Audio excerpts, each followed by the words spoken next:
Hey guys, it's Somber Shadow 001, back at it again with the video games, and back at it again with Destiny 2, and Beyond Light is just 1 week away. 7 days and we'll get Beyond Light, so I'm very happy, I'm very excited. But, as you can tell by the title of this video, I'm not talking about Beyond Light, I am talking about our current season right now, Season of Arrivals, and why I think it's the most integral and important season we've ever had in Destiny. Specifically as well, in terms of theme and the exotic weapons that we ended up getting with this season in general. So, this is what I'm going to say. I feel like Season of Arrivals is the most important season we've had. Not only because, for obvious reasons, it carries on the storyline that started and ended abruptly in Shadowkeep, where we met the pyramid ship inside the crust of the moon, but it also starts tying into the greater philosophy of our universe and how we have, our dark and our light, and as well as tying it back to even stuff from Destiny 1 with the mentioning of the Tree of Silver Wings that we actually see in the cradle on Io. And as well as setting up stuff 3 years down the line with the Witch Queen and Lightfall.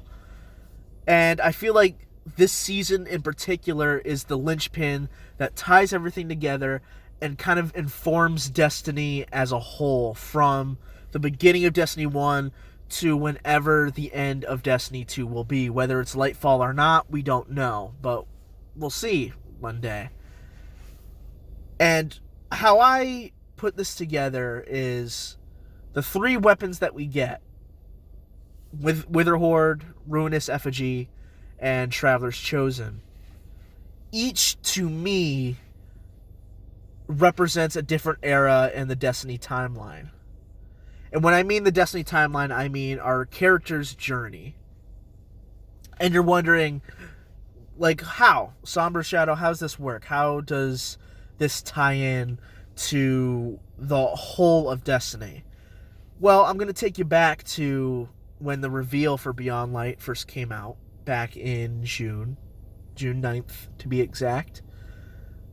They mentioned that there were eras in Destiny, and that these eras would inform the story overall. And what I took that as is every 3 years that we've had has been a new era. And these 3 weapons that we get happen to tie in with these 3 eras. Now, the reason I put this together with these 3 weapons is the fact that we have our weapon from the light, which is, of course, the Traveler's Chosen. We have our weapon from the dark, which is Ruinous Effigy. And then we have our weapon from the gray, is what I call it, which is Witherhoard. And I know what people are saying. How is Witherhoard the gray? Well, if you read the lore of the Witherhoard, it actually ties in with the Drifter, and of course what he's doing, and he's kind of in a gray area as a character.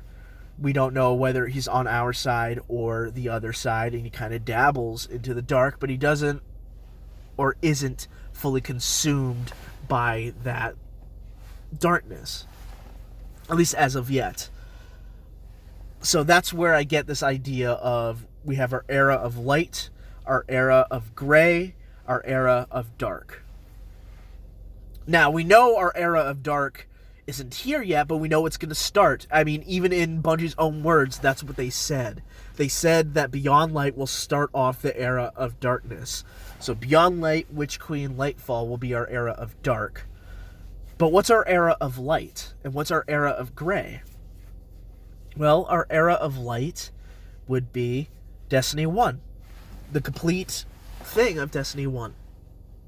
And that would be, of course, Destiny 1 Vanilla, which doesn't have a name, but I like to call it a new light. We have that, and that is the buildup of our legend of us as a guardian and us taking down some big major players, at least by the end of the story, with the Black Heart. And then, of course, you have Dark Below, which is literally killing the Hive God that murdered hundreds of Guardians on the moon, which of course is Crota.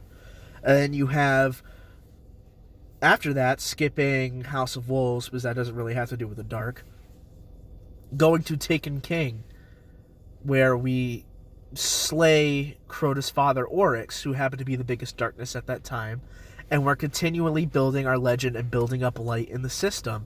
And of course, with Rise of Iron, taking down Siva and becoming a new race of Iron Lords. And your Age of Triumph, which brought all of that to a moment. That is your era of light, is you building up your legend, is your era of light. Now your era of gray is the last 3 years we've had of Destiny 2. And we are specifically going to be talking about the three major expansions. We're not going to talk about Curse of Osiris or Warmind. Actually, we could talk about Warmind because it kind of works, but Curse of Osiris was its own thing. This is our era of gray. And what I mean by that as our era of gray, I mean we lose our powers in the Red War. We go to of course, a Shard of the Traveler, which is Twisted Light. That's where we get this kind of weird grayish type of thing. And we fight, and then we eventually slay Gaul. Now, most people would think that's not really a gray area, that's more of a light thing, right? That's a continuation of the light, but it's not. It's kind of, because if you think about it, we're slaying their leader kind of out of vengeance in a way for him taking our light and killing multiple Guardians, but he was doing everything that he did for a good cause, to bring the Cabal back into a people that was strong again. Not to like conquer and destroy planets again, but to free everyone from the corruption that Emperor Callus had wrought upon the Cabal society. So in a way, in a weird twisted way, we are kind of the bad guys in that. Now, we have Warmind, in which we have gets a little bit more of a gray area, and we get Rasputin back, but is it a good thing? We are left that open-ended area where, is it a good thing?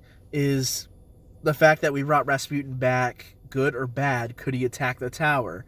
So that's your gray area, your moral dilemma. And then where we really get into what I feel like is the big gray area that everyone's probably thinking of is, of course, Forsaken, where we lose our innocence because Cayde is dead and we are fully fighting for vengeance and nothing else. We're starting to turn to the dark, and at that point the Drifter's also introduced, and by doing that you're also kind of turning into the dark a little bit, even with Season of the Drifter. You're slowly getting there, and that's that gray area. It's a scale to eventually where we're gonna get to. So Forsaken itself is probably the easiest way you can detect that gray area. And then now, and of course you have Shadowkeep, where we're interacting with a pyramid, which Zavala doesn't like. Even with Season of Arrivals now, Zavala doesn't like that we're taking advice from these pyramids or taking anything from them. And that, of course, will be the catalyst for our era of dark that is happening. Now, what does this have to do with the weapons? Well, I mentioned we have your weapon of light, your weapon of gray, and your weapon of dark. If you think about it, Traveler's Chosen was the first weapon we wielded at the end of our era of light. And of course, Wither Horde is tied in with the Drifter, and the Drifter was the main catalyst for our era of gray. And now we have Ruinous Effigy, which will lead us into our era of dark. And that's more or less why I think Season of Arrivals is the most important season we've had, because it makes us look back at everything we've done, and through these three weapons that we get, it represents every era we've ever gone through these 7 years now. And I think it's only going to get more interesting from here. Anyway, guys, that's my theory. I hope you guys enjoyed the video. Remember to like, comment, subscribe. And apagando las luces.